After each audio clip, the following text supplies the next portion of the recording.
네, 검찰이 명태균 씨의 공천 개입 의혹에 연루된 김건희 여사에게 오늘 출석할 것을 통보했습니다만 김 여사가 불출석 사유서를 제출했습니다. 김 여사 측은 조기 대선에 영향을 미칠 수 있다는 이유로 든 것으로 알려졌습니다. 검찰이 체포영장 청구 카드를 꺼내들지 주목되고 있습니다. 한편 서울 서부지법에 난입해 난동을 부린 남성 2명에게 법원이 실형을 선고했습니다. 현재 서부지법은 난동 사태와 관련해 96명에 대한 재판을 진행 중인데요. 오늘 선고가 향후 재판에는 어떤 영향을 미칠지 서정빈 변호사와 함께 자세히 짚어보겠습니다. 어서 오세요. 안녕하십니까? 네. 자, 먼저 검찰의 출석 요구에 응하지 않은 김건희 여사 이야기부터 시작을 해보겠습니다.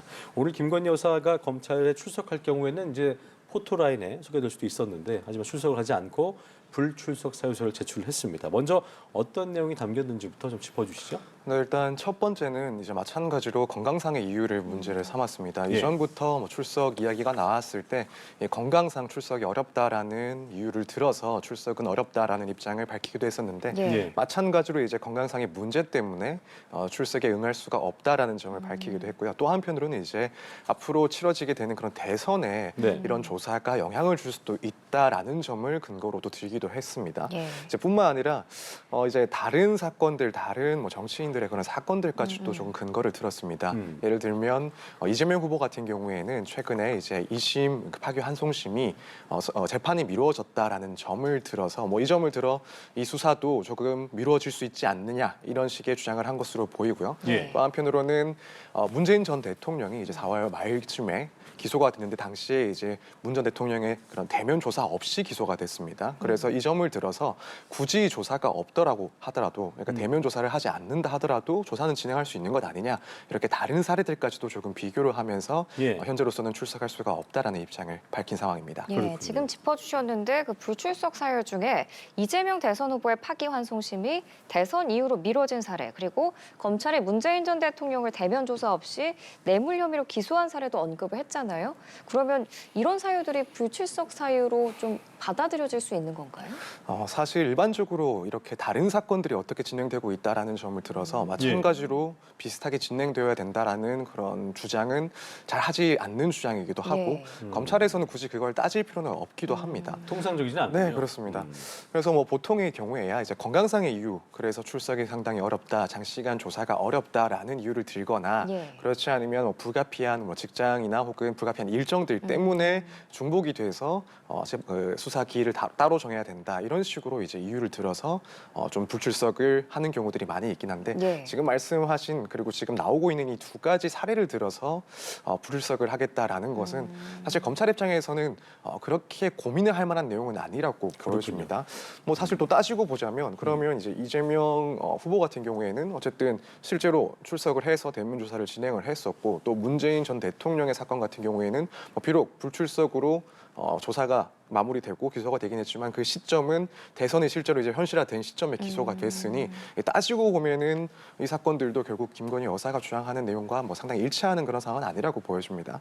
따라서 검찰 입장에서는 아무래도 이제 이 두 가지 사례들을 들어서 수사 기일을 조금 연기하는 것은 조금 어렵지 않나라고 생각이 되고, 다만 이제 그 밖의 사유, 그러니까 건강상의 문제에 대해서 뭐 진단서 등이 제출되었다라고 한다면 이 점을 고민할 수는 있을 것이고, 또 한편으로는 어쨌든 지금 대선과 관련해서 조금 수사 시기를 늦추는 방안도 검토할 수 있지 않나라고 생각이 됩니다. 지금 대선까지 약 한 22일 정도 남은 상황인데 이 사이에 반드시 이제 꼭 출석을 해서 조사를 진행을 할 것인가, 그렇지 않으면은 어쨌든 이 대선에 최대한 영향을 주지 않는 선에서 시간을 조금 뒤로 미루고 조사를 할 수도 있지 않을까, 그 점을 조금 검찰에서는 고민할 수 있는 지점은 아닐까라고 생각하고 있습니다. 일단 뭐 말씀하신 대로 이 사유서 제출이 크게 어떤 검찰 입장에서 막 이게 되네 안 되네를 크게 뭐 고려할 부분이 아닐 수도 있겠습니다만, 일단 향후 이 사유서 제출로 향후 소환 일정이라든가 뭐 조사 방향이 어떻게 될지도 궁금해진 부분이었는데,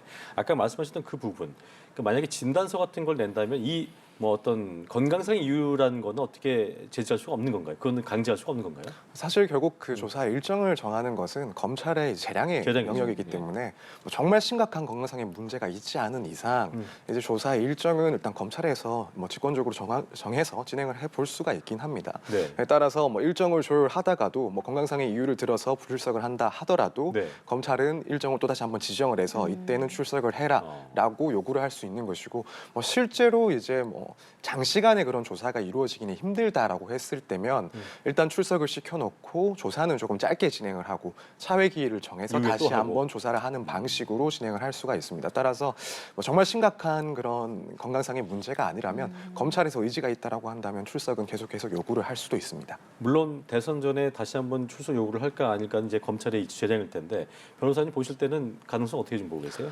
저는 뭐 개인적으로 출석 요구는 그래도 한두 차례 혹은 두세 차례 정도는 더 있지 않을까 더할수 있다? 네, 이렇게 생각이 됩니다.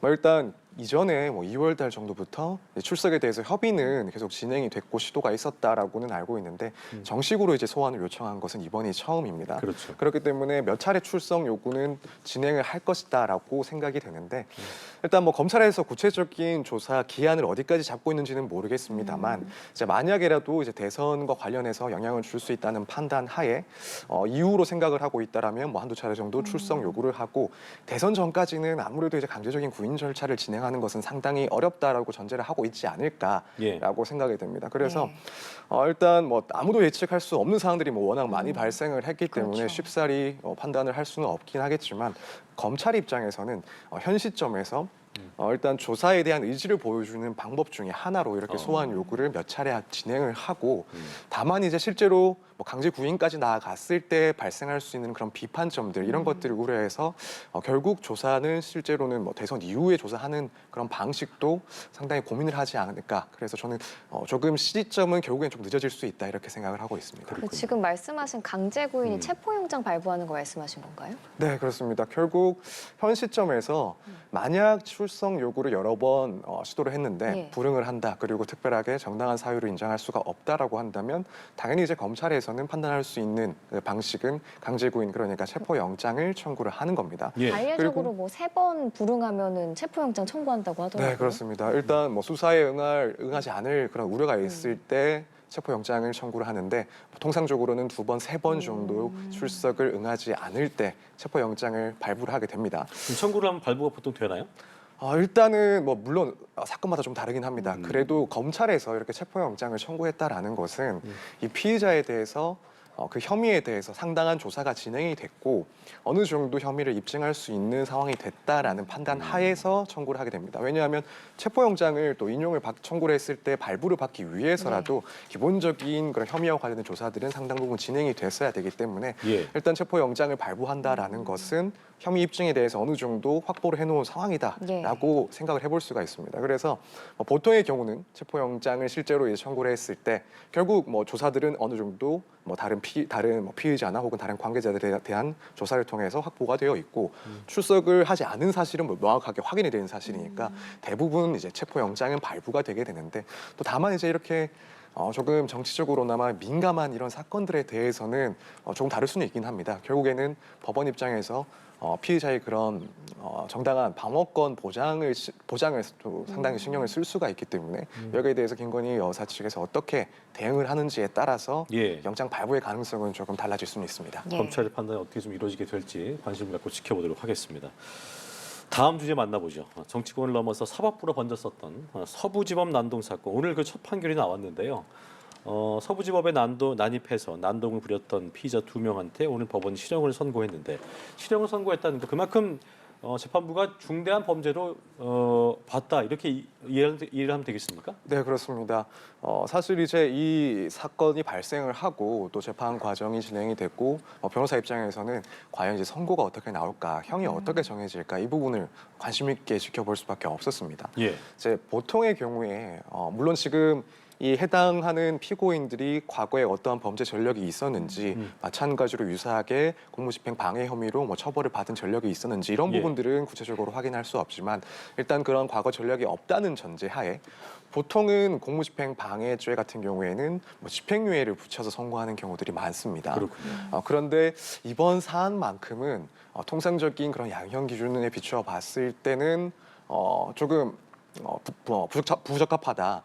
사실 사안 자체가 워낙 심각했기 때문에 네. 이번에는 뭐 초범이라 하더라도 실형 가능성이 훨씬 더 높지 않을까 사실 예상을 조금 해보고 있는 상황이긴 했는데 그랬군요. 일단 결과적으로 오늘 2명에 대해서 실형을 선고를 했습니다. 그리고 각각 징역 1년 6개월, 1년에 선고를 했는데 뭐 과거에 유사한 전력이 없다라는 전제 하에서 이렇게 징역형 실형을 그대로 선고를 한 것은 다른 사안들보다도 상당히 그 죄질을 나쁘게 보고 이 사안에 대해서 심각하게 법원에서는 받아들이고 있다라고 해석할 수가 있을 것 같습니다. 예. 그렇군요. 그리고 또 눈길을 끄는 게 사건을 맡은 판사가 오늘 선고 전에 중요 사건이라 긴장이 너무 많이 됐다면서 머릿속으로 판결문을 여러 번 썼다 지웠다 반복했다는 개인적인 소회를 털어놓기도 했습니다. 사실 판결문을 읽기 전에 이렇게 개인적인 소회를 밝히는 경우가 드문 경우잖아요. 네, 그렇습니다. 이렇게 직접 어려운 판결이라고 말한 이유가 뭘까요?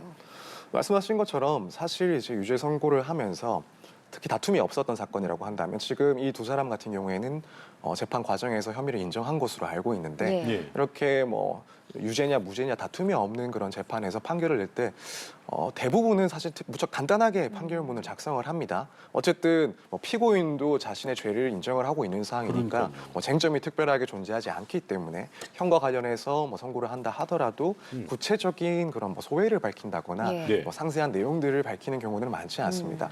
그만큼 이제 이번 사건은 뭐 사상 초유의 사태였고 이제 법원이 이렇게 다수의 집단에 의해서 점거당하고 폭력에 노출되어 있던 사례는 찾아볼 수가 없는 상황이었습니다. 그만큼 전례가 없는 일이고 이 법원 자체가 이제 피해자라고 볼 수가 있는 사건이라는 점이나 또 그 중대성과 관련해서는 사법부의 독립성을 침해하는 심각한 사건이었다라는 점을 볼 때 아무래도 이제 판사 입장에서는 설사 이제 피고인이 자신 잘못을 인정한다 하더라도 판결문을 설시하는데 상당히 고민을 할 수밖에 없었다라고 생각이 됩니다. 그 죄질 말고도 뭐 여러 고려 요소가 좀 있었겠죠. 그렇죠. 그래서 이 법원에서는 유죄를 선고한다 하더라도 뭐 죄질과 관련해서는 왜 이러한 형을 선고를 하는지를 따져서 이제 설명을 한 것으로 보이는데 나아가서는 이제 이 사건이 시작되고 또 이후에 재판이 진행되는 과정에서도 마치 이제 당시의 상황을 뭐 국민의 그런 저항권이다라는 그런 주장을 하면서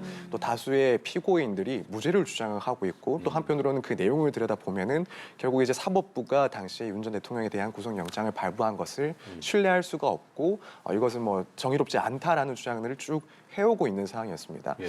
이제 그런 사회적인 배경 역시도 무척 심각하게 고려가 될 수밖에 없기 때문에 예. 뭐 설사 인정하고 있는 피고인이라 하더라도 재판부 입장에서는 이러한 문제들에 대해서 분명히 좀 언급할 필요성을 상당히 좀 체감을 하지 않았을까. 그렇기 때문에 개개인에 대한 그런 죄질을 따지는 것도 따지는 것이지만 이 사건이 결국에는 어떻게 해서 시작되고 어떤 점이 문제였는지 사건 전반에 대한 의견을 고민하느라 상당하게 시간이 걸리지 않았을까. 그래서 뭐 판결문도 썼다가 지웠다 머릿속에서 반복을 했다라는 그런 이야기가 나온 상황인 것으로 그럴 수 보입니다. 있겠네요. 그 관련 피의자 96명인데 오늘 2명만 선고를 했잖아요. 선고 대상이 제한된 특별한 뭐 이유란 게 있는 겁니까? 일단 지금 피고인들이 인정을 하고 있느냐 혹은 뭐 부인을 하고 있느냐에 따라서 재판 진행이 달라질 수가 있고 또 재판의 일정이 그래서 서로 달라질 수가 있습니다. 예. 지금 2명은 인정을 하고 있으면 결국 인정하는 사건에서 재판은 무척 신속하게 진행이 됩니다. 일단 첫 번째 공판기일이 열리고 내가 이 공소사실에서 인정을 하겠다라고 한다면 증거조사는 사실 시간이 그렇게 오래 걸리지는 않습니다. 네. 검찰이 제출한 증거에 대해서 재판부는 뭐 적절한 방식으로 증거를 조사를 하겠다라고 하고 뭐 한 번 정도 혹은 뭐 많으면 2번 정도 재판을 하고 선고기일을 잡기 때문에 지금 이 2명에 대해서는 먼저 선고가 난 것으로 보이고 이제 기타 뭐 다른 다른 피고인들이 중에서 뭐 인정을 하는 입장에서도 일정에 조금 변경이 있을 수 있긴 한데 아마 이제 큰 차이가 나는 것은 혐의를 부인하는 피고인들 같은 경우에는 재판이 상당히 길어질 수는 있습니다. 물론 뭐 길어진다고 하더라도 뭐 두세 차례 정도의 재판이 더 이어지지 않을까라고 예상을 하는 정도긴 한데 일단 피고인들이 무죄를 주장을 하게 되면 뭐 검찰 입장에서도 왜 피고인들이 왜 유죄를 선고받아야 되는지 의견을 제출하기도 하고 당연히 이제 피고인 측에서는 자신들의 혐의가 없음을 주장하기 위해서 재판을 추가로 진행을 하던가 혹은 의견서를 제출하게 됩니다. 그래서 특히나 이 사건 같은 경우에는 단순히 뭐 사실관계를 따지는 것뿐만 아니라 뭐 이 사건 당시에 이런 행동들이 어떠한 목적이었는지 어떠한 경위에서 시작되었는지 여기에 대해서 무죄를 주장하는 피고인 그리고 그 변호인들 쪽에서는 상당한 주장을 이어나갈 것으로 보이는 사건이긴 합니다. 그래서 이렇게 유죄, 무죄에 대해서 뭐 인정하는지 여부에 따라서 재판 일정이 달라질 수가 있기 때문에 시차가 조금 발생할 수가 있습니다. 혐의를 인정한 사람부터 이제 선고가 진행된 거고 혐의를 부인한 피해자들이 남아있을 텐데 그럼 그 사람들은 오늘 선고된 형량보다 좀 높게 나올 가능성이 있는 건가요? 네, 일단 크게 보면 그럴 가능성이 훨씬 더 높다라고 생각이 됩니다. 죄가 이제 성립을 했을 때 그 죄를 인정하느냐 인정하지 않느냐 여기에 대해서도 법원에서는 형을 정할 때 충분히 고려를 할 수밖에 없습니다. 지금 이 사건 같은 경우에는 아마 법원 입장에서는 이것을 유죄를 선고를 한다면 무죄를 주장할 수 있는 그런 사건이 아님에도 불구하고 이제 계속해서 무리한 주장을 해왔다라는 평가를 할 가능성이 상당히 증거가 높습니다. 다 남아있으니까. 네, 그렇습니다. 그래서 비교를 했을 때 뭐 어떤 사건은 조금 애매한 점이 있어서 혹은 억울한 점이 있을 수 있어서 무죄를 주장하는 경우도 있긴 하겠지만 그때는 뭐 결과적으로 유죄를 선고받는다 하더라도 뭐 그렇게 다투었다는 점이 양형에 있어서 크게 좌우하지는 않을 수가 있는데 이 사건에 있어서 법원은 아무래도 유죄로 선고를 했을 때 부인을 해왔다. 그리고 상식적이지 않은 그런 무리한 주장들을 해왔다라는 점을 상당히 좀 강조하지 않을까 싶습니다. 그렇다면 오늘 이제 선고 결과를 기준으로 했을 때 앞으로 계속 무죄를 주장을 하는 그런 피고인들의 경우에는 이후에 유죄를 선고할 시 상당 부분 더 가중해서 양형을 정하지 않을까 이렇게 예상을 해볼 수가 있을 것 같습니다. 반대로 이게 무죄가 될 가능성은 높지 않다고 봐야겠죠. 그렇죠. 지금 결국 중요한 것은 사실관계에 대해서는 뭐 이미 언론 보도 등을 통해서라도 다 드러났고 만약에 뭐 어떠한 행동이 내가 하지 않은 행동에 대해서 나는 거기에 참여를 하지 않았다라고 한다면 모를까. 밝혀진다지 않는 한. 네, 그런 사실관계 어떠한 행위들이 다 개별적으로 밝혀졌다라는 것을 전제를 하면은 사실 법원에서 무죄를 판단하는 것은 상당히 어려운 일이라고 보여집니다. 알겠습니다. 다음 주제 만나보겠습니다. 논란의 중심에 섰었던 웹툰 작가 주호민 씨 아들 학대 사건에 대한 항소심 판결이 오늘 있었는데 항소심 재판부의 판단은 1심과 달랐습니다. 무죄였는데 1심에서 유죄였던 사건이 뒤집힌 이유 어떻게 봐야겠습니까? 네, 일단 이 사건은 이제 유명한 웹툰 작가인 주호민 씨의 아들이 피해자인 사건이고 이 아들을 교육을 한 특수학교 교사가 뭐 미워 죽겠다, 버릇이 고약하다 이런 취지의 발언을 해서 아동에 대해서 정신적인 그런 학대, 정서적인 학대를 가했다라는 혐의로 재판을 받은 사건입니다. 1심에서는 당시에 이제 벌금 200만 원의 이제 선고유예가 선고되었습니다.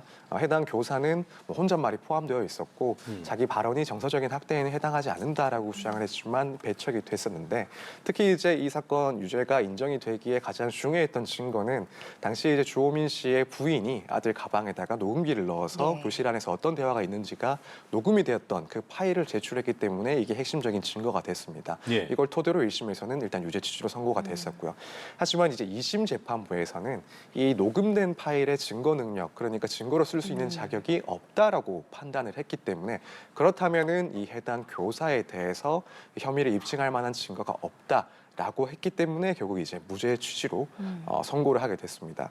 조금 더 설명을 드리자면 이렇게 녹음 파일 같은 경우에는 사인 간의 그러니까 누군가의 대화를 녹음했을 때 그것을 증거로 쓸 수 있는지 없는지에 대해서 사실 조금 논의가 있는 상황입니다. 뭐 수사기관이 만약에 뭐 타인 간의 대화를 몰래 녹음을 했다라고 하면 그 증거는 형사 사건에서는 증거로 쓸 수가 없습니다. 불법 증거에 해당을 하고요. 이제 사인 간에 그러니까 개인이 지금 여기서는 주호민 씨의 부인이 이제 이 교사와 아동 사이의 대화를 몰래 녹음한 그런 내용인데 일단 이건 뭐 통신보호 비밀보호법에 위반되는 것은 위반되는 건데 이 증거를 관련된 형사 재판에서 증거로 쓸 수 있는지 여기에 대해서는 대법원에서 조금 각각 개별적인 사안마다 다르게 판단을 하고 있습니다. 그러니까 수사기관에서 수집한 경우랑은 달리 보고 있는 거죠. 그래서 과연 이걸 증거로 채택했을 때 얻을 수 있는 그런 실체 진실 발견이라는 이익이 큰지, 혹은 이걸 증거로 사용했을 때 이 대화를 한 사람들의 그런 개인적인 인격권이 침해되는 그 크기가 큰지를 따져보고 구체적으로 판단을 해서 증거로 쓸 수 있다 없다를 따지게 되는데, 1심에서는 이런 것들을 따져봤을 때 증거로 쓸 수가 있다라는 것이었고, 2심에서는 이 학생과 교사 사이의 이런 수업 내용을 녹음하는 것, 특히 이제 특수 교사와의 그런 대화를 녹음하는 것은 결국에는 뭐 신뢰의 문제도 발생을 할 수 있는 그런 개인의 인격권을 침해할 수 있는 수준에 해당하기 때문에 증거로 쓸 수가 없다라고 판단해서 유무죄가 갈려진 상황입니다. 그럼 몰래 녹음한 그 녹음 파일의 증거 능력은 재판부에 따라서 재량으로 결정을 하는 거예요? 결국에는 이제 판단의 영역인 거죠. 여기에 대해서. 해석의 그러니까 증거 효력에 대한 해석을 재판부와 달리한다? 그럼 굉장히 헷갈릴 수도 있을 것 같아요. 그렇죠. 일단 대법원에서도 이런 기준을 제시를 했고, 또 한편으로는 각각의 사례마다 뭐 어떤 경우에는 인정이 되고 어떤 경우에는 인정되지 않는 그런 사례들이 일단 쌓여는 있는 상황이라서 예. 뭐 재판부에서 우선 그런 판례의 기준과 또 과거의 사례들을 비교하면서 판단할 수 있는데, 어디까지나 이건 결국 재판부에서 판단할 수밖에 없는 문제이다 보니 이렇게 1심과 2심에서 그 증거 능력에 대해서 의견이 다를 수 있는 그런 상황들이 발생을 합니다. 알겠습니다. 자, 지열 발전과의 연관성이 제기됐었던 2017년 포항 지진 손해배상 소송에서 항소심 판결이 1심과 정반대로 나왔습니다. 2017년 포항 지진 이후에 지열 발전소와의 연관성을 주장하면서 시민들이 손해배상을 청구했었고, 1심에서는 일부 승소를 했습니다만 2심에서 완전 뒤집혔거든요. 배경을 좀 짚어볼까요? 네, 일단 1심 재판을 보면은 이제 포항 시민들이 당시에 포항에서 발생한 지진은 자연재해가 아니라 결국 정부가 주도했던 지열 발전 사업 과정에서 인위적으로 촉발된 인재라는 주장을 했습니다. 예. 그래서 정부 측 그리고 이 관계 업체들에 대해서 손해배상을 청구를 했었고요. 1심에서는 이제 이 지열 발전 사업과 또 이 지진과의 그런 인과관계를 인정을 했습니다. 그래서 결국 이 당시에 포항에서 발생한 지진은 이 지열 발전 문제 때문에 촉발된 것이다라는 점을 인정을 하고, 예. 1인당 위자료 200만 원에서 300만 원 정도씩을 배상하라라는 판결을 했었습니다. 하지만 이제 2심에서는 이제 이런 것들 청구를 모두 기각하는 판결, 그러니까 완전 정반대의 판결을 했습니다. 예. 그래서 그 내용을 조금 살펴보면, 우선 기본적으로 당시에 포항 지진이 이 지열 발전에 의해서 촉발된 것이라는 그 점에 대해서는 1심과 동일하게 판단을 했습니다. 하지만 그것만으로는 손해배상 청구를 하기에는 요건들을 충족하지 못했다라는 겁니다. 일단 이런 국가배상 등의 손해배상 청구가 인정이 되기 위해서는 어떤 원인과 결과, 이 인과관계가 인정이 돼야 되고, 한편으로는 이런 공무원의 그런 과실이나 고의가 인정이 돼야 되는데, 예. 이 결과 원인, 그러니까 지진과 지열 발전 사이의 인과관계는 인정이 됐지만, 그렇다고 해서 공무원의 고의나 과실이 있었다라고 보기에는 증거가 충분하지 않다라고 판단을 한 겁니다.